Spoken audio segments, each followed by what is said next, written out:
এই জন্য বন্ধুরা রে আমার, আমরা যেতে হবে কবরে। কথা বলুন ঠিক কিনা? এই কবরে এমন একটা জায়গা, যেই কবরে আপনার বাবা যাবে না, আমার ভাই যাবে না, বন্ধু কেউ যাবে না। এই বন্ধুরা রে, এই কবরের মধ্যে দুইটা জিনিস যাবে, একটা হলো ঈমান আর একটা হলো আমল। জোরে কোন ঠিক কিনা? আমার মরণের কতদিন বাকি আমি জানিলাম না গো আল্লাহ, মরণের কতদিন বাকি, আমার মরণের কতদিন বাকি আমি জানিলাম না গো আল্লাহ, মরণের কতদিন বাকি। আজরাইল আসিবে যখন আমারি ঘরেতে, আজরাইল আসিবে যখন আমারি ঘরেতে, তখন আমার পরাণ পাখি ছুটা ছুটি করবে আমি জানিলাম না গো আল্লাহ, মরণের কতদিন বাকি। কথা বলুন ঠিক কিনা? নাই নাই, গত বছর মাহফিলের সভাপতি ছিলেন আমাদের অত্র এলাকার সর্দার সাহেব, তিনি তো বক্তাদের পাশে বসেছিলেন। গত বছর মাহফিল করেছি সর্দার বাড়িতে, তিনি আমার পাশে বসা ছিলেন। বন্ধুরা রে, কিছুদিন আগে তিনাকে এখানে জানাজা দেওয়া হয়েছে। কথা বলুন ঠিক কিনা? বন্ধুরা, কিসের এত মায়া, কিসের এত মোহ? আজকে দেখেন না, যাদের দাড়িগুলো সাদা হয়ে গেছে, তাদের দাড়ি তো সাদা ছিল না, আমার মতো কালো দাড়ি ছিল। কথা বলুন ঠিক কিনা? একদিন একদিন করে আমার হায়াত থেকে আমার হায়াতগুলো সব চলে যাচ্ছে। এই জন্য বন্ধুরা রে আমার, আমাদের নামাজ পড়া দরকার আছে না নাই? আরো জোরে কোন, আরো জোরে। কিন্তু দেখা যায় ফজরের মধ্যে মুয়াজ্জিন ইমাম সাহেব আর ছাড়া কেউ থাকে না। কথা কোন? সবাই ঘুমায় ঘুমায়। অথচ হাদিস শরীফের মধ্যে আমার নবীজি ইরশাদ করেন, যাদেরকে আপনারা শুয়েছেন, যাদেরকে নিজে হাত ধরে শোয়াইছেন, তারা আপনি যখন হাঁটেন ওই হাঁটার পায়ের আওয়াজগুলো শুনে। কথা বলুন ঠিক কিনা? আজরাইল আসবে, আজরাইল কাউকে ছাড় দেবে না। টুডে এন্ড টুমরো, কোন দিন জানি আজরাইল এসে যায় বলা তো যায় না। আমাদের সময় একদম সংক্ষিপ্ত বন্ধুরা রে, এই জন্য নামাজ নামাজ নামাজ পড়তে হবে। ঈমানের পরে যেই আমল, ওই আমলটা হলো নামাজ। সময় সংক্ষিপ্ত বন্ধুরা, গভীর মনোযোগ দেন। আল্লাহু আকবার বলেন। হাজিরিন, সময় সংক্ষিপ্ত, চলে যেতে হবে আমাদের কবরে। এই জন্য নামাজ, আর এই নামাজের জন্য আমার নবী অনেক কষ্ট করেছেন। বুখারী শরীফের 240 নম্বর হাদিস, আমার নবীজি একদিন কাবা চত্বরে নামাজ আদায় করছিলেন। এমন সময় আবু জাহিল্লা আমার নবীকে দেখতেছেন নামাজ আদায় করতেছেন। হাত্তা জালাসান নবী সাল্লাল্লাহু আলাইহি ওয়াসাল্লাম, আমার নবীজি বসলেন নামাজের জন্য। যখন তিনি সিজদাতে যাবেন, আবু জাহিল্লা কয়, কে আসো কে আসো? অমুক গোত্র থেকে ওই উটের নারী বুড়িগুলো এনে মুহাম্মদ আরবির মাথার মধ্যে দিয়ে দাও। জোরে কন্যা নাউজুবিল্লাহ। উকবা নামক একজন কাট্টা কাফের, সে উটের নারী বুড়িগুলো এনে আমার নবীজি যখন সিজদায় যখন গেল, ওই কাট্টা কাফের আমার নবীজির মাথা মুবারকের মধ্যে উটের নারী বুড়িগুলো দিয়ে রেখেছে। হযরত ইবনে মাসউদ বলেন, আমি তখন ইসলাম আনি নাই, কিন্তু আমি নবীজিকে দেখলাম তিনি সিজদার অবস্থায় রয়েছেন, কিন্তু তিনার নারী বুড়ির ভারী হওয়ার কারণে তিনি তিনার মাথাটা তুলতে পারতেছেন না। আমি কিছুক্ষণ পরে দেখলাম হুজুরের মেয়ে ফাতেমা রাদিয়াল্লাহু তাআলা আনহা আসলেন, এসে আমার নবীজির কাঁধ মুবারক থেকে ওই নারী বুড়িগুলো সরাইলেন। আর ওই আবু জাহিল্লা আমার নবীজি উঠতে পারতেছেন না দেখে তারা আমার নবীজিকে হাসি ঠাট্টা করতেছে। জোরে কন্যা নাউজুবিল্লাহ, আরো জোরে কন্যা নাউজুবিল্লাহ। আমি চলে যাব, আমায় তোমরা বইলা যাইও না, আমি চলে যাব, বুইলা যেও না ডাইনে বামে মাটি আমার মাটির বিছানা ডাইনে বামে মাটি আমি চলে যাব আমায় তোমরা বুইলা যেও না আমি চলে যাব আমায় তোমরা না ডাইনে বামে মাটি আমার মাটির বিছানা ডাইনে বামে মাটি বাবা টাকা পয়সা বাড়ি গাড়ি যাহা করেছি সব কিছু ফালাইয়া আজি একা যাইতেছি কথা বলুন ঠিক কিনা টাকা পয়সা বাড়ি গাড়ি যাহা করেছি সব কিছু ফালাইয়া আজি একা যাইতেছি ওরে এত নিষ্ঠুর হবে মানুষ তা তো জানি না বলো না এত নিষ্ঠুর হবে মানুষ তা তো জানি না ডাইনে বামে মাটি আমার না ডাইনে বামে মাটি আমার এ হাজিরিন গভীর মনোযোগ আমার নবীজি ইসলাম প্রচার করতে গিয়ে নামাজ কায়েম করতে গিয়ে দান দান মুবারক শহীদ করেছেন আমার নবীজির দেহ মুবারক থেকে রক্ত মুবারক জড়াইছেন আমার নবীজি সরকারে দো আলম নূরে মুজাসসম নবীজি ইসলাম যখন প্রচার করতে লাগলেন এই দিক দিয়ে আবু জাহিল্লার মাথা খারাপ হয়েছে দারুন নদুয়া নামক ঘরের মধ্যে গিয়ে আবু জাহিল্লা কয় হায় রে বাপদাদার ধর্মের মধ্যে চুনকালি মাখার জন্য আমার ভাতিজা মুহাম্মদ নতুন একটা ধর্ম তিনি আবিষ্কার করলেন এখন তো দেখি মানুষ দলে দলে ইসলামের পতাকা তুলে যাচ্ছে দারুন নদুয়াতে বসার পরে বলতেছে আজকে একটা আমরা কঠোর একটা আমরা তার জন্য একটা সিদ্ধান্ত গ্রহণ করব সেটা হলো মুহাম্মদ আরবি যেন ঘর থেকে বের হতে না পারে জোরে কন্যা নাউজুবিল্লাহ দারুন নদুয়া আমার ভাই গিয়েছেন দেখছেন দারুন নদুয়া মক্কা শরীফের হারাম শরীফ থেকে দক্ষিণে দারুন নদুয়ার মধ্যে বসে আবু জাহিল্লা অথবা সাইবা মুগীরারা আমার নবীর শানে গোস্তাকি করত আমার নবীকে এক ঠাসা করে ফেলেছে সবাই বলতেছে কেউ ওখানে যাবে না মুহাম্মদ আছে তো সে এখন পাগল জোরে কন্যা নাউজুবিল্লাহ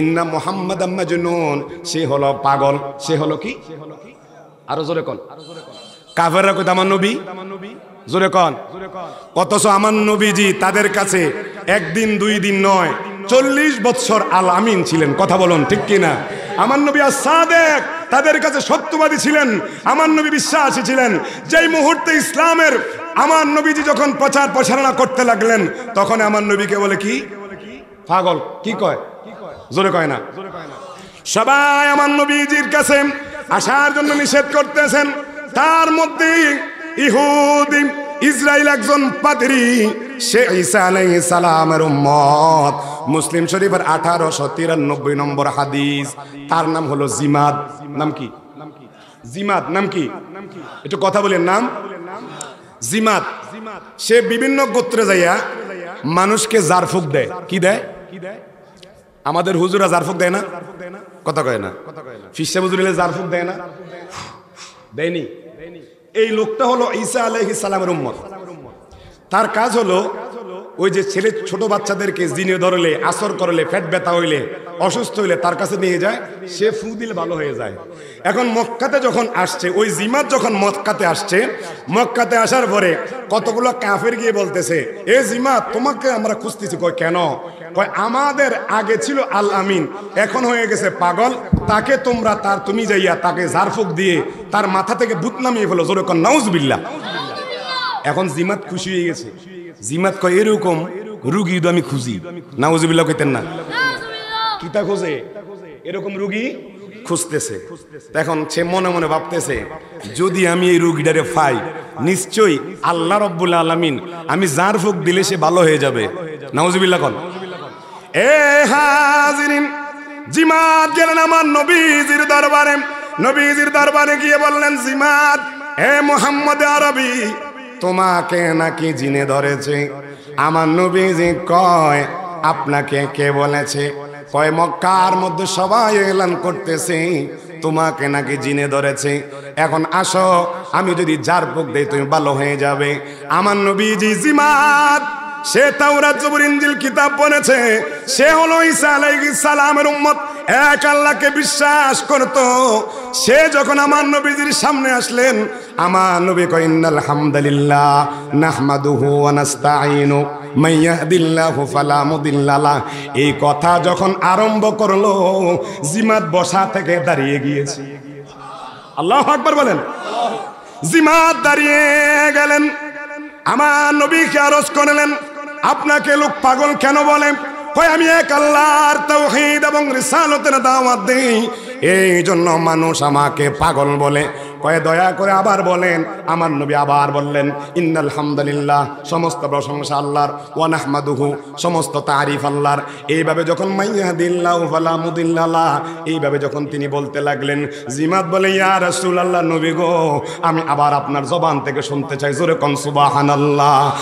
আল্লাহু আকবার বলেন।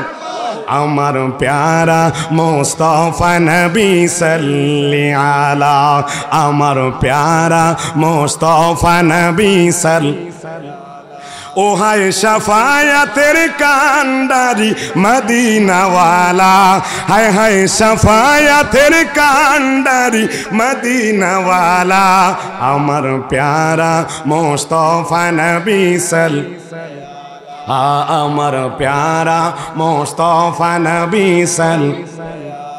নবীজি আদম সফির বাবা, নবীজি আমার কাবার কাবা, ঠিক কিনা বলেন?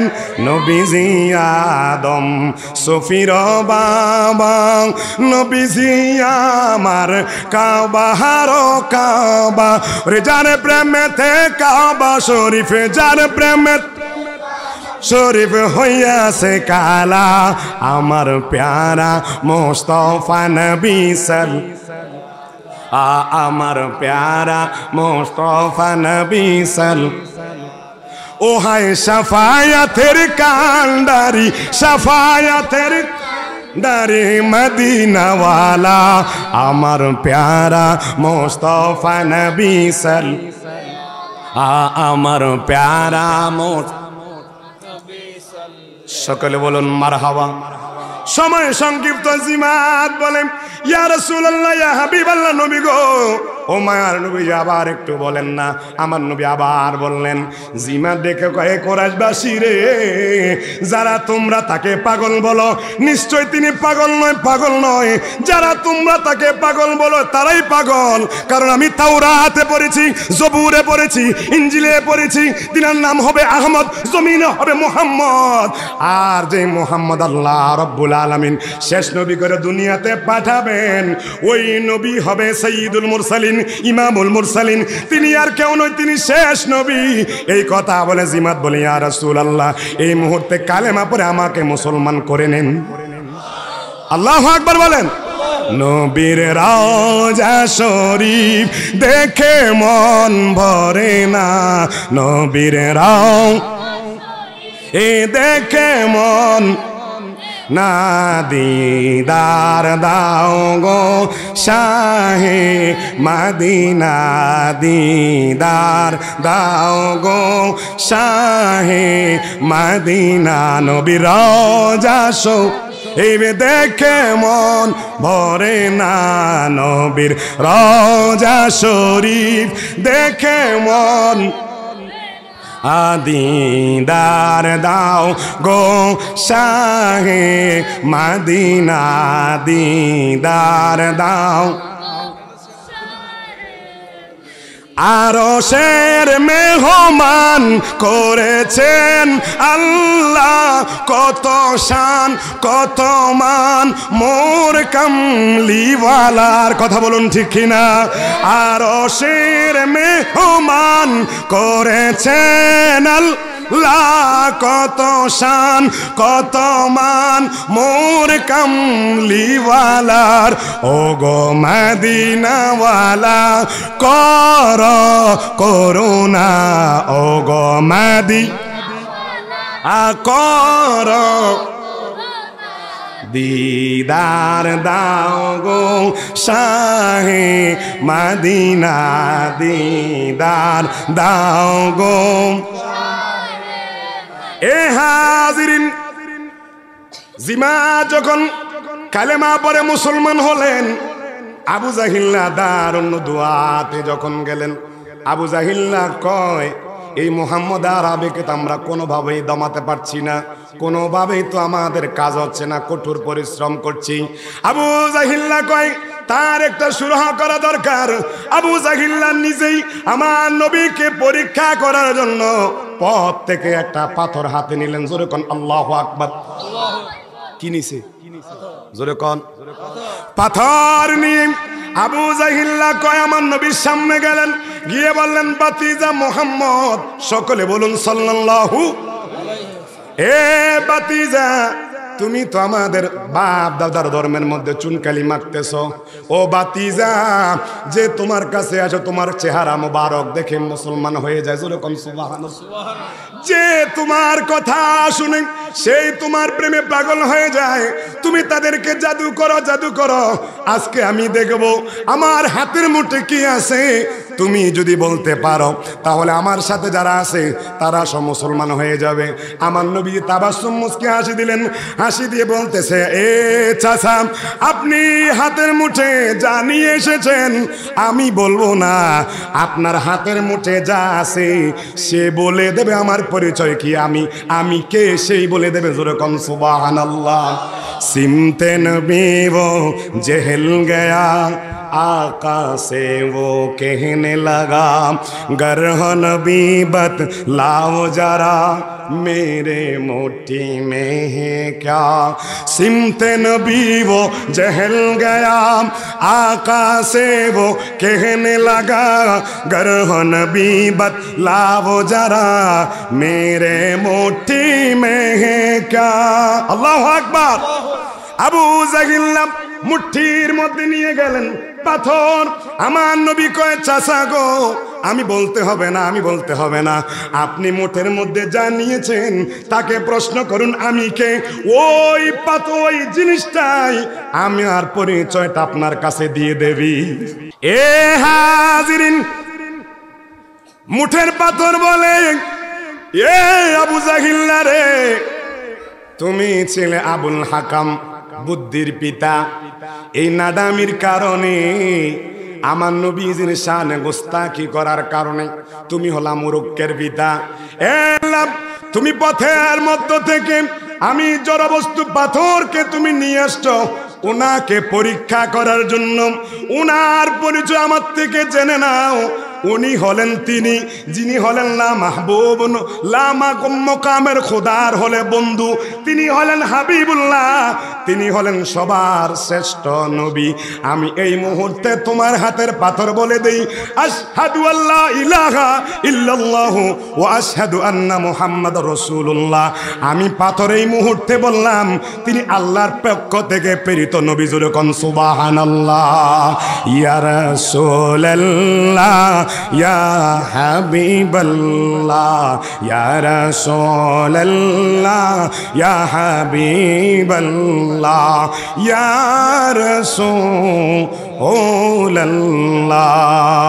ইয়া রাসূলুল্লাহ, ইয়া হাবিবাল্লাহ, ইয়া রাসূলুল্লাহ, ইয়া হাবিবাল্লাহ, ইয়া রাসূলুল্লাহ।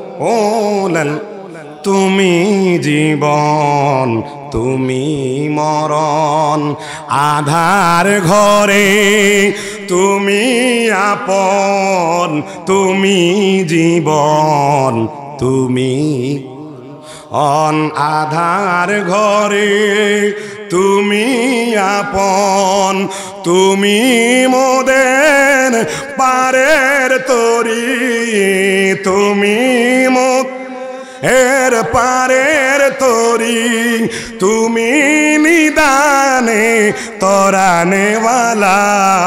ইয়া রাসূল, মারহাবা। ইয়া হাবিবাল্লাহ, ইয়া রাসূল, ইয়া হাবিবাল্লাহ, ইয়া রাসূল ওলাল, সকলে বলুন মারহাবা। আবু জাহিল্লা কয় হায় রে, মুহাম্মদ এত বড় জাদুকর জানতাম না। জোরে কর নাউজুবিল্লাহ। মুহাম্মদ যে এত বড় জাদুকর, সে পাথরকেও ঘায়েল করে ফেলেছে, পাথরও তার কথা শুনে। এখন আবু জাহিল্লা কয় তাকে দেশীয় কোনো ট্রাইব্যুনালে কাজ হবে না, তার বিদেশি ট্রাইব্যুনাল দিয়ে ধরতে হবে। জোরে কর নাউজুবিল্লাহ।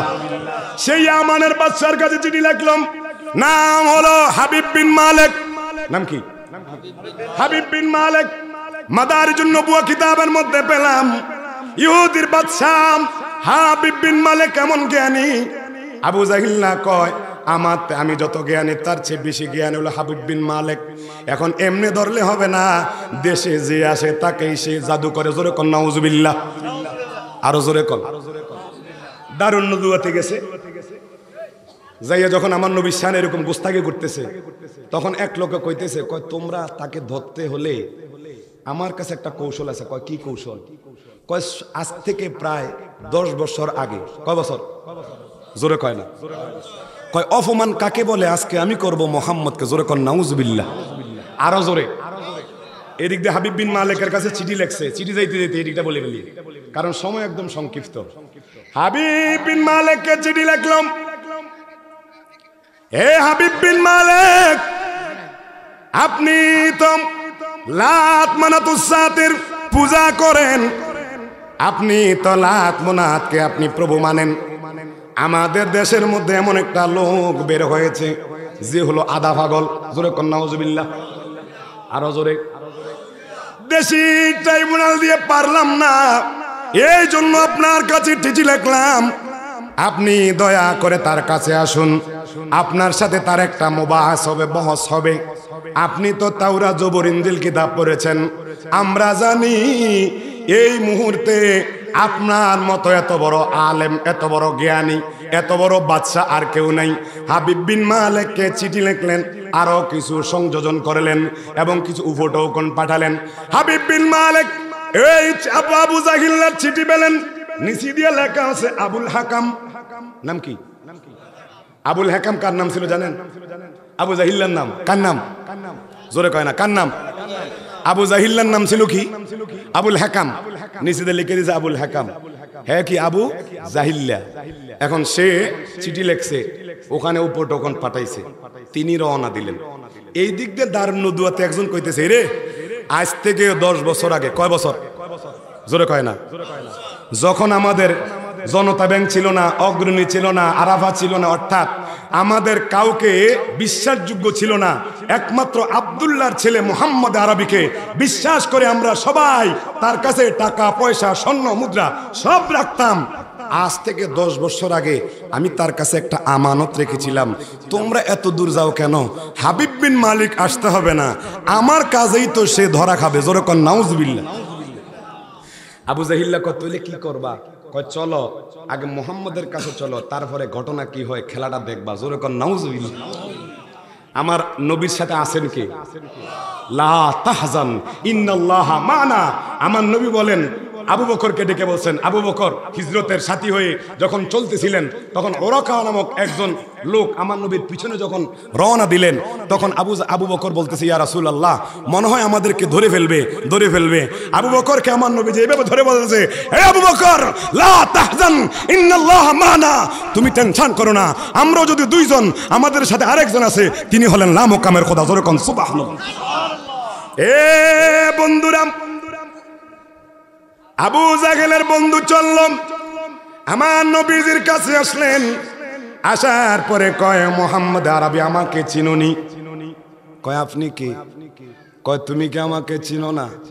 আমার নবী তাকায় কইতেছে, কয় আপনি তো সেই লোক যেই লোক 10 বছর আগে একটা স্বর্ণ কি আপনার আমানত আমার কাছে দিয়ে গেছে। কয় বছর আগে? এখন তো 10 দিনের মধ্যে ভাবা যায় না। কথা কন। কারো কাছে যদি কিছু জমা দেন, দেখবেন 10 দিন পরে কই বলে তোমার আমি চিনি না। কি ওইরকম আছে না? হ্যাঁ, অন ফানাদার যাইয়া ফাও ধরন লাগে দেনাদারের কাছে। কথা কয় না? উল্লে গেছে না সময়টা?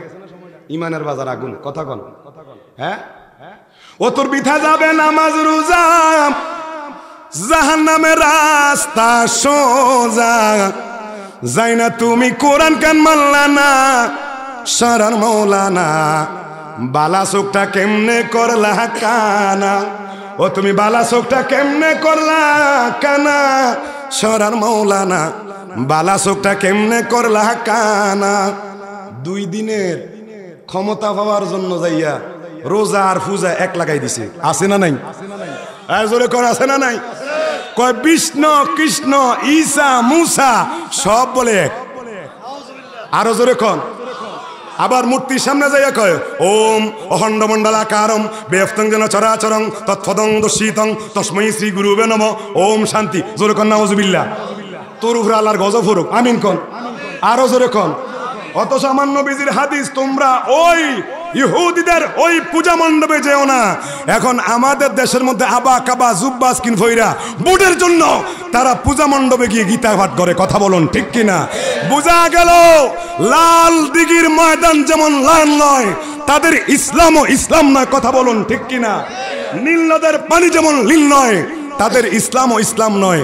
আরে আমরা জানি 1947 সালে তোমরা কাদের দালালি করেছিলে, 1996 সালে তোমরা কাদের দালালি করেছিলে, 1901 সালে তোমরা কাদের দালালি করেছিলে, 1971 সালে তোমরা কাদের দালালি করেছিলে। জাতির কাছে স্পষ্ট কথা বলুন ঠিক কিনা? আরো জোরে খন। 20% ভোটের জন্য তুমি 80% মুসলমানদের কলিজার মধ্যে আঘাত দিয়েছ। তোমার মতো বন্ড এই বাংলাদেশে থাকার কোনো অধিকার নাই। কথা বলুন ঠিক কিনা? বন্ডদেরকে চিনে রাখেন, আবা কাবা জুব্বা ভইরা পূজা মণ্ডপে যায় নাই? এখন আমি বলছি, আমাকে হুমকি দেওয়া হয়েছে 7 বার। বলি না তো বাড়িতে, বাড়িতে বলে কান্না করবে। 7 বার হুমকি দেওয়া হয়েছে, তোমাকে মেরে ফেলা হোক, কেটে ফেলা হবে। আমি বলছি মরলে শহীদ, বাঁচলে জোরে কোন বাঁচলে। প্রায় 7 বার হুমকি দেওয়া হয়েছে। এখন আপনারা অনেকে ভয় পাবেন, ভয় হওয়ার কোনো কারণ নাই, কারণ আমরা জীবন দিব, কখনো ঈমান দেব না। কথা বলুন ঠিক কিনা? ইমাম আলী মুকাম হুসাইন কারবালার জমিনে 72 জন আওলাদে পাককে নিয়ে 22,000 মুনাফিকের সামনে তিনি আল্লাহু আকবারের ধ্বনি দিয়েছেন, ঈমান কখনো দেন নাই। কথা বলুন ঠিক কিনা? তোমরা তো পারো শহীদ আল্লামা নুরুল ইসলাম ফারুকীকে তোমরা ঘরে গিয়ে জবাই করেছ, তোমরা পারো পিছনে আমাদেরকে আঘাত করতে, কিন্তু আমরা সুন্নিরা কখনো তোমাদেরকে ভয় পাই না। এতদিন সিংহ ঘুমিয়েছিল, কুকুর লাফালাফি করেছে, এখন সিংহ গর্জে উঠেছে, কুকুর পালাবার সুযোগ পাবে না। কথা বলুন ঠিক কিনা? হুমকি দাও, মেরে ফেলবা, মেরে ফেলো, কোনো সমস্যা নাই, তবে মরবো। শিয়ালের মতো 100 বছর বেঁচে না থেকে বাঘের মতো একদিন বেঁচে থাকবো। কথা বলুন ঠিক কিনা? এ হাজিরিন, আপনার খারাপ লাগতেছে? লাগুক গাগি, যা বলার তা বলবো। আমি আপনাকে চিনি না যদি আপনার অন্তরে নবীর মোহাব্বত না থাকে। কথা বলেন। নবীর অন্তরে মোহাব্বত রাখেন, আপনি মেতর হন, আপনি মুসি হন, আপনার প্রয়োজনে আপনার পায়ের জুতোগুলো আমার মাথায় নেব, কিন্তু আমি গুস্তাকি রসুল হবেন আপনাকে গোনার টাইম নেই। কথা বলেন। হক কথা বলতেছি, বলেই যাব। তোমরা যতই অহংকার দাও কোনো কাজে আসবে না। গজরে কোন ঠিক কিনা? এই জন্য আমি একটা গজল লিখছি, ওরে তোর বিথা যাবে নামাজ রোজা, জাহান্নামের রাস্তা সোজা, যাই না তুমি হাদিস কান মানলা না, মধুদিহি মাওলানা, পূজা মণ্ডপে আল্লাহ থাকে না। কথা বলেন ঠিক কিনা? ওরে আমার নবীর হাদিস, হাদিস যত 73 দলে হবে বিভক্ত, দয়াল নবীজি করেছেন ঘোষণা, আমার নবীর উম্মত যত। জোরে কোন মারহাবা। ওরে তুমি ধরো মুর্শিদের সঙ্গ, তোমার পাপে বড়ায় অঙ্গ, ভিতর বাহির আগে কর পরিষ্কার, প্রেম করা কিভাবে সহজ ব্যাপার, আসে খাওয়া কিভাবে সহজ ব্যাপার। ওরে তুমি ধরো পীরের সঙ্গ, তোমার পাপে বড়ায় অঙ্গ, ভিতর বাহির আগে কর পরিষ্কার, প্রেম করা কিভাবে সহজ ব্যাপার, আসে খাওয়া কিভাবে সহজ ব্যাপার। ওরে তোমার কাম কো বলো বয়াদি, হিংসা নিন্দা ভয় ইত্যাদি এসব ছাড়তে পারো যদি মনরে আমার, ওরে কাম ক্রোধ লোভ আদি হিংসা নিন্দা ভয় ইত্যাদি এসব ছাড়তে পারো যদি মনরে আমার, ওরে সানপুরের গোলামে কয় থাকিতে সময়, ওরে অদম গোলামে কয় থাকিতে সময়, করহে সঞ্চয় নিজে তোমার, প্রেম করা কিভাবে সহজ ব্যাপার, আসে খাওয়া কিভাবে সহজ ব্যাপার, ওরে তুমি লইলে পীরের মন্ত্রণা দূরে যাবে যন্ত্রণা, এ দেহের আবর্জনা থাকবে না রে আর, কথা বলুন ঠিক কিনা?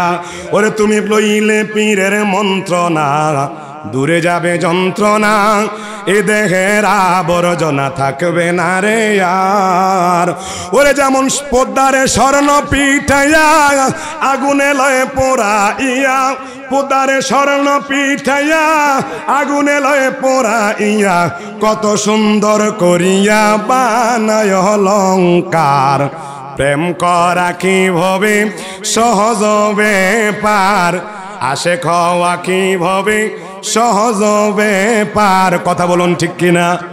এই জন্য ইমানের বাজারে আগুন, ইমানটা আমাকে আপনাকে মজবুত করে নামাজ আদায় করতে হবে, আমার আল্লাহর ইবাদত করতে হবে। আল্লাহ রাব্বুল আলামিন যা বলেছি আমাদের ইমান আবিদা মজবুত করুক, তৌফিক দান করুক, সকলে বলেন আমিন।